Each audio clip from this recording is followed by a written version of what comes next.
தாய் கூட வந்துருது. ஒரு நாளைக்கு குழந்தை முதல் நாள் ராவெல்லாம் தூங்க இல்லை, தாய் குர்பான் செஞ்சிடா தான் தூங்க. என் ஈரக்கோலத்தொண்டே உன்னை வயிற்றுல வேலை சொன்னேன், நான் என்ன தூங்கிடுவேன் உன்னை விட்டு காசு பிடிச்சி அவளை கத்திட்டு நடப்பா இவ்வளவு சேர்ந்துக்கிட்டு. 2வது நாள் அரை ராவு கண்ணு விழிப்பான், 3வது ராவு 1 மணி நேரம் கண்ணு விழிப்பான், 4வது ராவு ஒரு கழிச்சல்ல போக நீ போன அன்னைக்கு நானாச்சும் நிம்மதியா தூங்க ஆரம்பிச்சேன். என்ன பெண்கள் இருக்கிறாங்களே குழந்தைக்கும் கழிச்சதான், புருஷன் சீக்கா போனா இப்ப படுக்கையிலே மூண்டுக்கிறான். காலையில அவ கழுவ வேண்டியதா போச்சு. என்ன யாரெல்லாம் இவருக்கு 100 வயசு கூட நடத்துவாங்கப்பா, நீங்க அதை விளங்காம தான் நகை செஞ்சு போட்டுக்கிட்டே இருக்கிறோம். நாம் எந்த பொம்பளையும் அப்படி துவா கேட்டது இல்லப்பா. படுக்கையில பேண்ட அடுப்படியில் உட்கார்ந்து வாசிப்பா. नहीं समझा, उन पे कुर्बान हो रही हूँ, सबके उन पे हो रही, हक पे होना था, नफ्स से हो रहे दीवाने बच्चे. இது விளங்காதவர்கள் தாங்க ஆரிஃபிர்கள் தன்னுடைய ஷேக்ல குர்பான் ஆனா क्या मैं इज़हार कर सकता हूँ भाई, हम जो अपने पीर की खिदमत फिर कुछ भी नहीं करें, हक यही है कि हक अदा ना हुआ. நான் சர்க்காருக்கு சொல்லிட்டு தோலை உரிச்சு செருப்பாக்கி நீங்க காலில் போட்டு நடந்தாலும் உங்களுக்கு செய்ய வேண்டிய ஹக்கு நிறைவேறாது எஜமான. என்ன செய்ய முடியும் நம்மளால? என்ன ஸல்லல்லாஹு அலைஹி வஸல்லம் கேட்டதுவா, யா அல்லாஹ் என்ன ஹயாத்தா எது வரைக்கும் வைக்கிறது நல்லதுன்னு நீ தெரிஞ்சிருக்கிறீ, நீ அறிஞ்சிருக்கிற, அது வரைக்கும் ஹயாத்தா. என்றைக்கு என்ன அழைத்துக் கொள்வது எனக்கு நல்லதுன்னு நீ அறிஞ்சிருக்கிறீ, அன்னைக்கு என்ன அழைச்சு கேட்ட. நாம தான் வந்து விஷயம் விளங்காம வையெல்லாம் வையெல்லாம் வையலாடு என்ன வச்சுட்டாம அதுக்கு பிறகு சீரழிவு இருக்குன்னு என்ன பையன். நீ 100 வயசுக்கு எல்லாம் 100 வயசுக்கு எல்லாம் 60 வயசுலயே தான் ஆட முடியல, 100 வயசுக்கு என்ன செய்வேன்? படுக்கையில போட்டுக்கிட்டு மோண்டுக்கிட்டு கடப்பை அதை திட்டிக்கிட்டு ஏசிக்கிட்டு பசங்க நீச்சி நாசிக்கிட்டு என்னதுக்கு அந்த கதி. அதனால அல்லாஹ் கிட்ட துவா கேட்கும் போது எப்ப கேட்டாலும் அல்லாஹ் தஆலா ஆஃபியத். நானும் துவா கேட்கிறவங்க துவா அல்லாஹ் உமரே தவீல் அத்தா கरो, खैर के साथ आफियत के साथ और इल्काई दुआ नहीं, ईमान कामिला के साथ, अखलाक के साथ, तवाज़ु के साथ, इकरामुल मुस्लिमीन के साथ, इंफाक के साथ, ये दुआ लो. उम्र तवील अता करो, खैर के साथ, आफियत के साथ, ईमान कामिला के साथ, इकरामुल मुस्लिमीन के साथ, तवाज़ु के साथ, ये சேரும். நாம துவா அப்படி கேட்கிறது. நீ எப்படி வச்சாலும் 100 வருஷம் போய் பை உங்க துவாவை கபூல் செஞ்சு 100 வருஷம் வச்சு சலீலா விட்டாண்டல்ல. என் வம்பு என்னத்துக்கு, எது என்ன செய்ய போற, என்னத்துக்கு வைக்க சொல்றேன்? கேட்கறதுல நோக்கம் இருக்கணுங்க. ஹதீஸ் ஷரீஃப்ல வந்திருக்கு, உங்களில் நல் செயல்கள் சாலிஹான நற்கர்மங்களுடன் நீண்ட ஆயுளை உடையவன் நல்லவன். ஆனா பாவக்கிரியர்களுடன் நீண்ட நாள் இருக்குது அவ்வளவு நல்லது இருக்க இருக்க பாவம் சுமந்துக்கிட்டே போகும். நற்செயல்களுடன் நீண்ட ஆயுசு ரொம்ப நல்லது. நாம துவா கேட்கும் போது அல்லாஹ்வுக்கு புத்தி சொல்ற மாதிரி எல்லாம் கேட்டோம். யா அல்லாஹ் ஒரு குழந்தை கொடு, குழந்தை கொடுன்னு கேட்டுக்கு, அழகான குழந்தை கொடு, இது ஒரு கேள்வி. நீ எது அழகுன்னு விளங்கி கேட்டிருக்கிற கேள்வி வருமா இல்லைங்களா? அதுல அழகு மூக்கு கிளிக்கி வச்சாப்பல வையெல்லாம் என் பிள்ளைக்கு, இது என்னதுக்கு? இந்த மாதிரி ஜியாதத்தி துவாவில் வரும்போது அல்லாஹ் தஆலா தூக்கி எடுத்தான். அல்லாஹ் கிட்ட பொறுப்பை படைச்சிட்டு போ. கிளிக்கு வச்ச மாதிரி மூக்கு வச்சுட்டா யார் கட்டிக்குவா? கிளிக்கு தான் கட்டணும். கேட்கும்போது அல்ல ஜக்கரியா அலைஹிஸ்ஸலாம் துவா கேட்கும்போது வஜஅல்ஹு ரப்பி ரதியான்ட்டாங்க. நீ எனக்கு கொடுக்கிற குழந்தையின் பேர் நீ பொருந்திக்க, உன் பொருத்தத்துக்கு ஆளாகணும் குழந்தை, உன்னை பொருந்திக்கிற மாதிரி நீ பொருந்திக்கிற மாதிரி குழந்தையா கொடுட்டாங்க. அல்லாஹ் கொடுத்த குழந்தை இவங்க கேட்ட துவா கபூலா எப்படி கொடுத்துட்டாங்க? 4 வயசுலயே நரகத்தினுடைய பயான கேட்டா காட்டு ஓடி போயிடுவான். ஜக்கரியா அலைஹிஸ்ஸலாம் பள்ளியில பயான் செஞ்சா யஹ்யா அலைஹிஸ்ஸலாம் பதுங்கி இருந்து கேட்பான். பாவா இருக்கிறாங்கன்னு பார்த்துட்டு தான் பயான் செய்வான். யஹ்யா அலைஹிஸ்ஸலாம் இருக்கிறாங்கன்னு சொன்னா அல்லாஹ்வுடைய அல்லாஹ் பத்தி பயான் செய்ய மாட்டான். ஒரு நாள் எங்கேயும் மறைஞ்சிருந்து அல்லாஹ்வுடைய அல்லாஹ்வை பத்தி பயான் கேட்ட உடனே ஓடி போன காட்டுக்கு தாய் தாப்ப 2 பேரும் அடிக்கல் விலை கொடுத்து காடு வனாந்தரமா சுத்துற மாதிரி ஆயிடுச்சு. கஷ்டப்பட்டு கடைசியில கண்டுபிடிச்சு கொண்டு வந்து சொன்னாங்க ஜக்கரியா அலைஹிஸ்ஸலாம். 13 வயசுல ஒரு பிள்ளை கொடுத்து இப்படி கொடுத்து எல்லாம் தேடி அலையிற மாதிரி ஆக்கி விட்டு, நீங்க பிள்ளை கொண்டு கேட்டுக்கலாமே வஜஅல்ஹு ரப்பி ரதியா ஏன் சேர்த்து சொன்னீங்கன்னு கேட்டாங்க. அந்த நீங்க கேட்டபடி நான் கொடுத்தேன். பொதுவாக துவா கேட்கறதுல குர்ஆன் ஹதீஸ் துவா வந்து சலாமத். அவர் கோர்வை இவர் கோர்வை, அவர் எழுதுனது இவர் எழுதுனதுன்னு கேட்கறாங்க பாருங்க, அதுல என்ன இருக்குன்னு நமக்கு தெரியும். அதனால தான் துவா கேட்டா எப்போ அதுவும் குர்ஆனி துவாக்களை நம்ம ஹதீஸ் ஷரீஃப்ல வந்த துவாக்களை மக்கள் கோர்வை செஞ்ச துவாக்கள் சிலதுல ஆபத்து. ஏன்னா அதுல கடப்பு அல்லாஹ்வுக்கு புத்தி சொல்ற மாதிரி துவாக்கள். துவாவுல ஒண்ணு கை தூக்கும் போதே ஷைத்தான் முந்தின வசுவாசம் பண்றான். ஏன் கேட்கிறேன், ஏன் தொண்டை கொடுக்குற அல்லாஹ்வுக்கு? பை அல்லாஹு தஆலா அதுதான் அந்த பாயிண்ட் சொல்ல வந்தேன். நீ அடிக்கடி கூப்பிட்டா பெத்த தாயும் பத்வா செய்யறான். என்னடா தொண்ண அம்மா எம்மா எம்மா எம்மான்னு இருப்பான் நம்ம கிட்ட பேர பிள்ளைகள். அவளுக்கு வர்ற வேகம் எடுத்தவொடனே ஒரு கழிச்ச தான் சொல்றாங்க. என்ன அதுல 4-5 தடவை போக கூடாது. ஒரு கழிச்ச நீ ஒரு கழிச்சல்ல போயிட்டா ஒரு பேதி ஆகணும், அதோட போயிடணுங்கிறான். அது கபூல் ஆகிற நேரம் வந்து அதே மாதிரி கழிச்சு வந்துருது. அப்புறம் கை செய்யப்படுற அழுகிறான். துவா கபூல் ஆகிற நேரங்கள் இருக்கு. அதனால தான் யாரையும் சபிக்க கூடாது. தன் மனைவியே, மக்களே, ஆடு மாடு காசு பணம் சொத்து பத்து எதையுமே சபிக்க கூடாது. ஏன்னா துவா கபூலாக சாப கபூல் ஆயிடும், நஷ்டமாயிடும், அழுவான். அந்த மாதிரி மிகுதமான மக்கள் துவாவை தாறுமாற செய்யும். இன்னொன்னு இருக்கு, துவா கேட்கும் போது என்னது கேட்கிறேங்கிற சைத்தான் வசுவாசம். அதுக்கு பிறகு அப்படியே கேட்டான் தேவை உள்ள. இது இருக்கிறவர்களுக்கு இல்லமா, இல்லாதவன் கேட்கிறான். இல்லாதவன் கேட்கும் போது சைத்தான் வேற சொல்லத்துல வரும். இப்ப எங்க இருந்து கொடுத்தான் அல்லா? யாதால அதுக்கு செக்.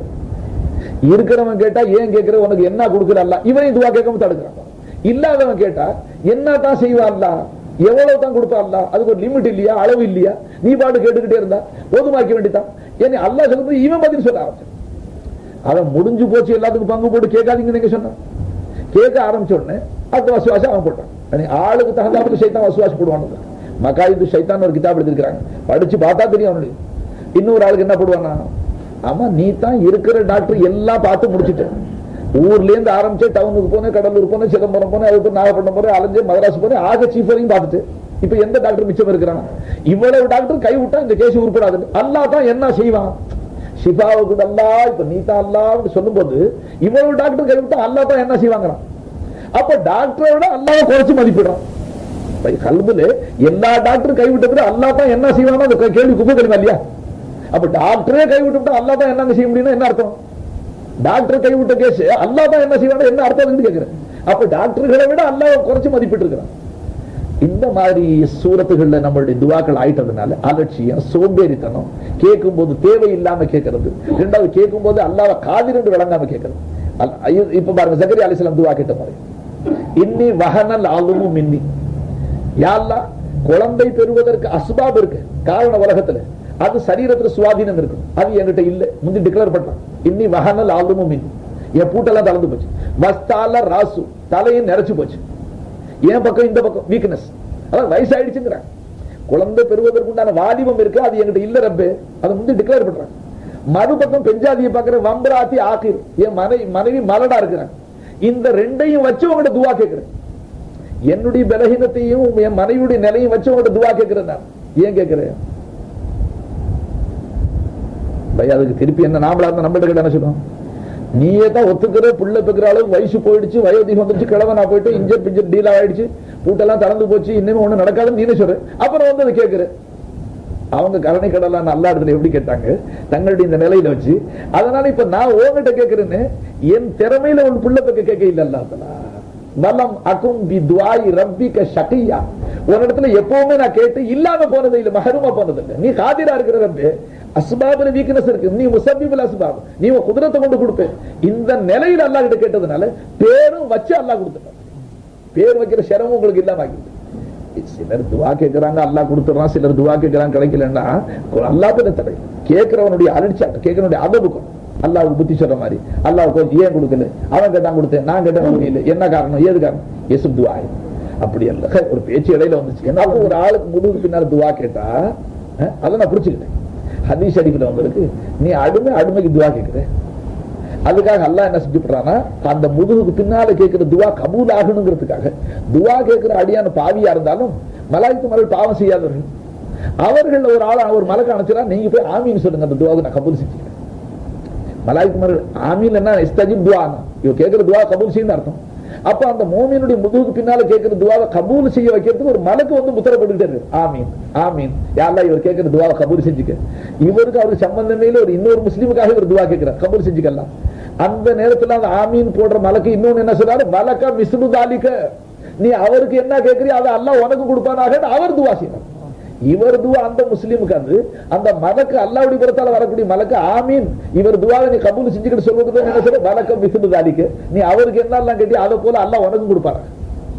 நான் என் சர்க்காருக்கு துவா கேட்டு தான் நான் காசு தடிக்கிறேன்.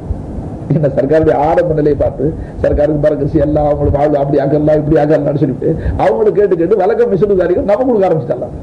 இப்ப நாம எப்படி துவா கேட்கறது ஒரு பக்கம் இருக்கு, அவருக்கு 10,000 ரூபாய், அவருக்கு 10,000 ரூபாய் வந்துச்சு, அவருமா கல் வாங்கிட்டாரு, செண்டு கல் வாங்கிட்டாரு, ஓ வாழ்க்கையில பறக்க.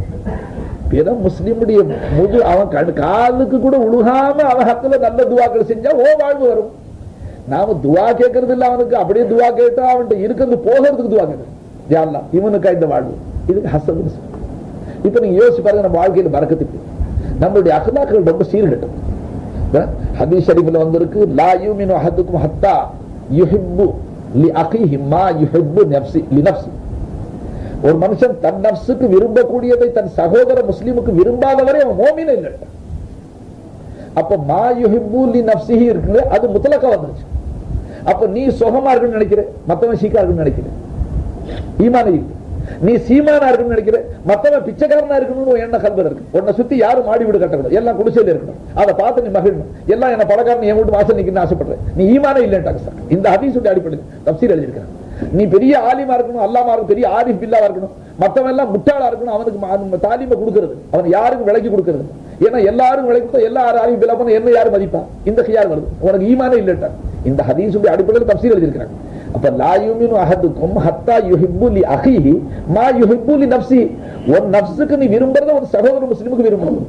இப்ப இந்த ஒரு ஹதீஸ் வச்சு நம்ம அமல் இருக்கா தடைபாரு. நீங்க லாஹூத்துக்கு ஜபருத்துக்கு போய் பிரியப்படுறீங்க. நாம இந்த கீழே இறங்கி அப்துல் ஹக்கீம் ஃபைஸ் சொன்னாங்க, முக்ததி இருக்கிறாங்க, முத்தவசித் இருக்கிறாங்க, முன்தஹி இருக்கிறாங்க, மேல கடந்தவர்களும் இருக்கிறாங்க சமது மௌலானா மாதிரி, நடுநிலையில் உள்ளவர்களும் இருக்கிறாங்க ஹக்கீம் மௌலானா மாதிரி, ஆரம்ப நிலையிலும் இருக்கிறாங்க ஃபைசி ஷாவாஜி, பல நிலையிலும் மக்கள் இருக்கிறாங்க. இருக்கிறாங்களா இல்லைங்களா? இருந்தா இப்ப நாம எப்படி போவோம்? இந்த அகலாகல நம்மளை விட்டு போவீங்களே.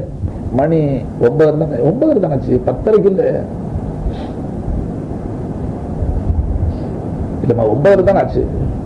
அதனால இப்ப உங்களுடைய கவனத்தை சும்மா ஒரு அரை மணி நேரம் ஹக்கத்தாலாவுடைய வந்து திக்ரு பக்கத்துல எப்படி நாம திரும்பணும், எப்படி திக்ரு செய்யணும், அதை கொஞ்சம் ஞாபகப்படுத்தி இந்த பயானம் முடிச்சிடும்.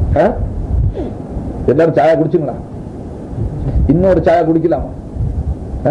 குடிக்கலாம், மனம் இருந்தா குடிக்கலாம், சிரமம் ஒண்ணும் இல்லை, காசு ரொம்ப இருக்கு. சரி, சாப்பிடும் பொழுது பசி மிச்சம் இருக்கு, கையை எடுத்து இது சொல்ற என்ன கதம்போசி பிதாத்து திக்ர முகமது பிதாத்துன்னு சொல்ற ஆளு. அவர் சாப்பிடும் போது பார்த்தா இன்னொரு வடை வச்சுக்கணும் இடம் இல்லைன்னு சொல்றாரு. அன்னை ஆயிஷா நாயகி சொன்னாங்க 3 வேளை சோறு பிதாத்து. ஆயிஷா நாயகி ஏன்னா சஹாபாக்கள் காலத்துல காலை உணவு மாலை உணவு தான். இன்னைக்கு தேவபந்த் சாஹிப் மதரசாக்கள் 2 வேளை உணவு. அதனால தான் நோம்புக்கு கஃபாரா கொடுத்தா ஒரு நாளைக்கு ஒரு மிஸ்கினுக்கு 2 வேளை உணவு, 3 வேளை சோறு எங்கேயும் ஃபிக்ர் வரும். कुरान में नहीं, हदीस में नहीं, 3 वक्त का खाना, 2 वक्त का सुबह शाम का, समझे? அப்ப 3 வேளை நல்லா முழுங்கி விட்டு ஷேக்குமார்களை பார்த்து கதம் பசி பிதாத், இந்த பிதாத் எல்லாம் நரகத்துக்கு கொண்டு செல்லும், நீங்க செய்யற பிதாத் இங்க கொண்டு. அன்னை ஆயிஷா நாயகி சொன்னாங்க 2 சால் நான் பிதாத், 2 சால் பழக்கே தெரியல என்ன, இது ஒரு பிதாத் தான். ஒரு கறியை கொண்டு போதுமாக்கலாம், மேல் மிச்சம் இன்னொரு சால், 2 சால். அப்போ பிதாத் இருக்குங்களே, பிதாத்துல ஹராமான பிதாத் இருக்கு, வாஜிபான பிதாத் இருக்கு, சர்ஃபனஹு வாஜிபான பிதாத். அது நாயத்து காலத்துல இல்லை, இப்ப தேவைப்படுது பிதாத், இருந்தே ஆகணும். இல்லைன்னு சொன்னா தீன் அழிஞ்சு போயிடும். இல்லைன்னு சொன்னா ஒவ்வொருத்தரும் தான் இஷ்டப்படி வியாக்கியானம் செய்ய குர்ஆன் ஹதீஸுக்கு. அரபி இலக்கணம் இல்லாம செஞ்சு என்ன வரும்? அதனால அது வாஜிப். சில பிதாத்திற்கு மக்ரூஹ், சில பிதாத்திற்கு முஸ்தஹப்.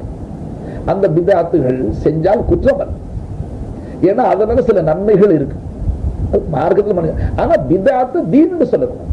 நபியவர்கள் கால நபியவர்களும் குலஃபாய் ராஷிதீன்களும் செய்யாத ஒன்று பிற்காலத்தில் தேவையினால ஒரு மனுஷன் செஞ்சா அதை தீன்ல கொண்டாந்து நுழைக்க கூடாது. இது தீனுடைய ஜுஸ் ஆகக்கூடாது. இதுவும் மார்க்கத்தில் சேர்ந்ததான்னு சொல்லணும். அந்த காலத்துல இல்ல, இப்ப தேவைப்படும். ஸல்லல்லாஹு அலைஹி வஸல்லம் காலத்துல ஃபேன் போட்டாங்களா? இப்ப கதம் பேசி பிதாத் சொல்ற ஒரு ஃபேன் ஏன் போட்டுக்கிட்டாரு? ஸல்லல்லாஹு அலைஹி வஸல்லம் ரயில்ல போனாங்களா? அம்பாசிடர்ல போனாங்களா? ஏர்மையில போனாங்களா? हर नई चीज बिदत है, तो भी ये सब क्या है? मिनसार वाला करता अगली எத்திக்கேங்கிற சுபத்தான முறை சஹாபாக்கள் அகல் கொடுத்துறாங்க. இதுக்கு பேர் பிதாத்னு சொல்றோம். இஹ்திராஃபி தீன், தீன் இல்லாத ஒன்றை தீனா காட்டும். அந்த தீனுடைய ஜுஸா, அந்த தீனில கூட சேர்க்கிறது, புதுசா நுழைக்கும். 40 ஃபாத்தியா ஓதுறது வாஜிப்னு ஒரு மனுஷன் கூட தீன்ல நுழைக்கிறான். ஈசால சவாபு மஸ்னூன் இருக்கு, சுன்னத். உங்களுக்கு வசதிக்கு தக்கப்புற குல் வல்லாஹ் ஓதி நன்மை அனுப்பிச்சுக்க, லா இலாஹ இல்லல்லாஹ் ஓதி நன்மை அனுப்பிச்சுக்க, காசு பண்ணாத சோறாக்கி ஏழைகளை கொடுத்து நன்மை அனுப்பிச்சுக்க. அந்த ஒரு சுன்னத்தான விஷயம் ஒரு மனுஷன் கூட தீன்ல ஃபர்து வாஜிப் மாதிரி திணிக்கிறான். இந்த காலத்துக்கு ஃபாத்தியா தர்றது ஜியாரத் ஒரு தீன் மாதிரி ஆக்குற மனுஷன். அந்த கைர தீன தீன் ஆக்குறதுக்கு பேர் பிதாத்.